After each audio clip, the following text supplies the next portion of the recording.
Madiambal Diagne yow bi ngay jàmb ba léegi kon daanoo fay impôt. man daal li may ñaan bépp parti daan jël sunu waxtaan def ko muy fay lemp waaw muy fay lemp patriote yëpp niñ defoon ci vidéo Jibi Gueye Ndiaye bi ndax fiir ak bañ mu jege lu bon suur na boobu ñu may Jibi Gueye Ndiaye nga xam ne si ne mayuñu ko ngir bañ ko dañ ko may ngir fiire ko ak ñu bon ñi nan taxaw ñun ñëpp ñuy tamit ku wax rek dugal lempo waaw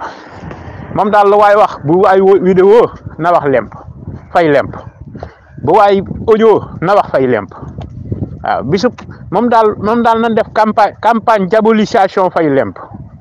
waaw loolu patriote yëpp loolu mooy li leen war parce que Kouthia mi wax na dëgg Kouthia wax na dëgg du pour question que li meroog TFM ma tax de daa wax dëgg sax nag waaw Kouthia wax na dëgg dañoo war a fay lempo waaw lempo boo baalee kii da ngay baal ñëpp te boo baalee ñëpp ñoom jomaay duñ liggéey réew mi il faut ñu liggéey comme milliards yi sàcc nañ ko yóbbu lépp il faut ñu fay lempo nag fay lempo moom day am moom te ñoom jomaay ñii buñ fexee ba lii point la de ndax lii doo leen tëj doo leen def dara da nga leen di fay lempo fay loo lempo rek waaw ku ci tëj nag bu boobaa lempo ko tëj yow tëjoo ko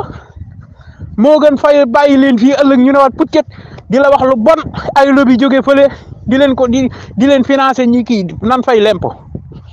waaw ñoom sax am na ñoo xam ne dañuy naqasaale nii rek mais ay lobby ngi si seen gannaaw France am na télé yu bari yoo xam ne français leen moom